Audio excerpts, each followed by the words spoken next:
tabiriba khudingmakpu wari chaphu channel asina ikai khumnajari hauzik lobirasi thadoi wahengbamge wasak hairiba wari asigi ahum suba tangka aina suchingnai aigi nupina honglaklibase laigi nungsit amana oigedra haina chingnaribasigi khudam haibabu nongma mahakna yamna thajadaba wafam amakak aingonda hongdoraki dabungsa ai ngasidi ahawba inchang ama janingi kari jasige haudong janingi wahai sida ai swai lawe nongmata asigumba pandaba mana palakpasida ai sauningno ko phauruktuna karino adum bairide ai phaw adugumba nongmata khande wafam si tabada ikhang khangudana masadu thak thak niglaktuna aingonda sangtoklagi yenglai kari mideng no nangido hainade adumani angkano aina hairiba wasi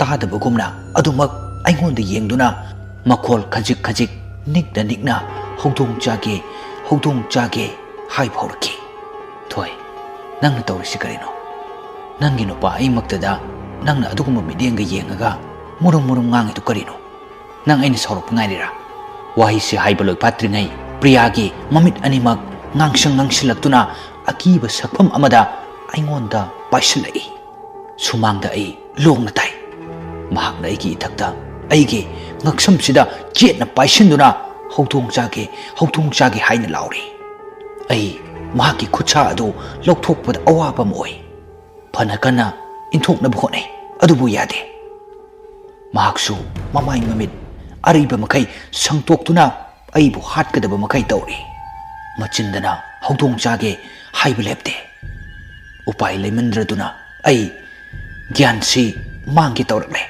adubu laibak phabadi manina priyabu paidru chingthokle ai ngayak tangdi gyan mangi sorsu phungkat padongna tawduna chaning chamang samnadana lei manina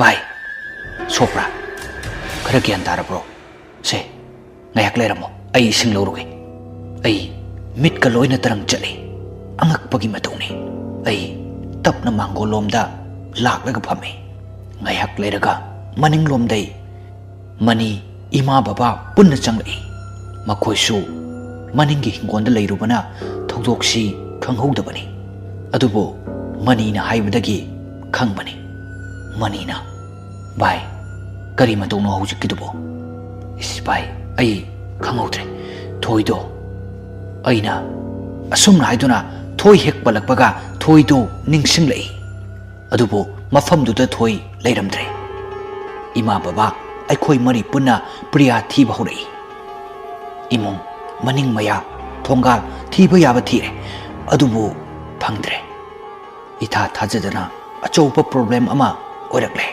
khaluraga ai matha hena sarakle wafam sida aikhoi mari punna khanai laikai ama panba kaubanina laikai da hana takla si haiduna takle khudak sida maiba ama kauduna moibung khongduna laikai sinba thungna thire adubo phangdre pakatba charangnaba khanpham khangdabana aisi tapna wakalsi piksilai punsi chupagi kainaradra haibagi wakalsina aina mittagi pi phau tarakpa horakle ima su babasu wakal amata thoktre mapamlonggi ahal laman khaisu pau pirure adubu likhun leitaba thoktok ama haibaga chap manare lepko haibadi yadabanina matamsu tapna chatkiduna numidang wairam oisinkre numitsu takre tapna ahingi matam oirkle ai chagani haiba phau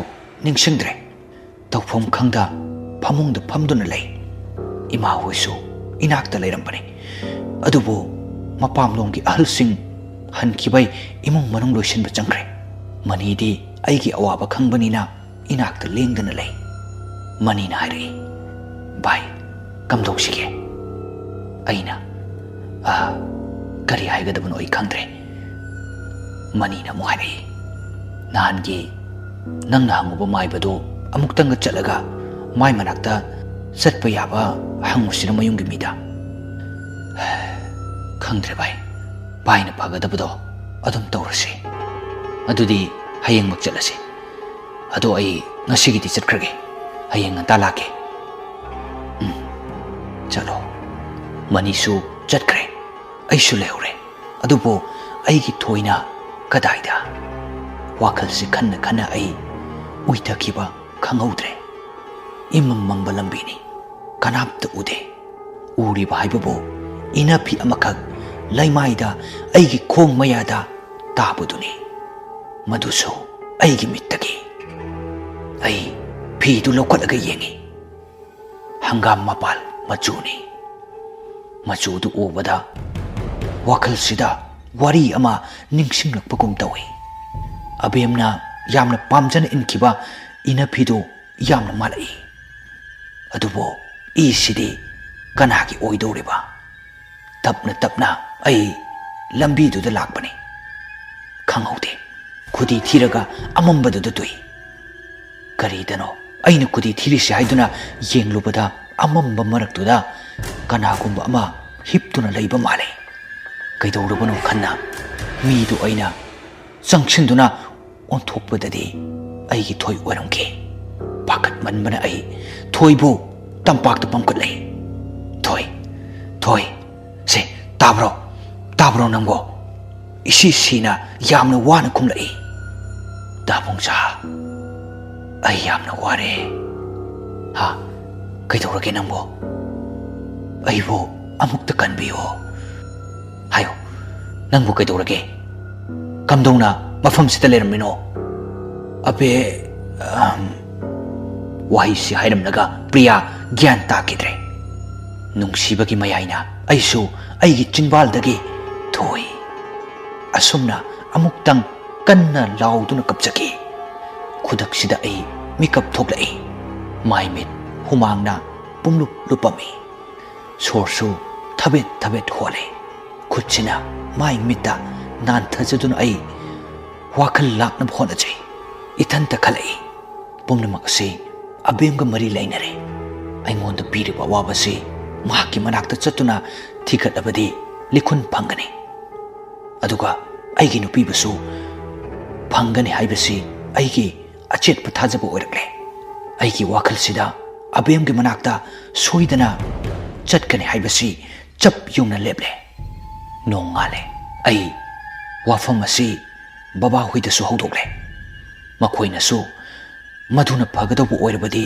yengasi haiduna ai ngasimak chatnaba sem sare mani hoida hana chatuna punna mani ibani chatminai chatingai mikupta thengnarakpa achikpa mafam kaya lobuk lamhangdu urubada matam amage abemga aigagi nungsi thodok kaya ama ningsinglai asumna abemge mayum yore mani nai yumsibu mi lebro mi leiba maludraba yumdudai tapna nupi amakak thoklaki nupi do atai kana sunate abemgi mama duni manasu aibu masak munna khangbu oibanina aingonda mideng amadi ichumchumde abemgi mama do saki kawi saki na haraki kari tana sigi bungo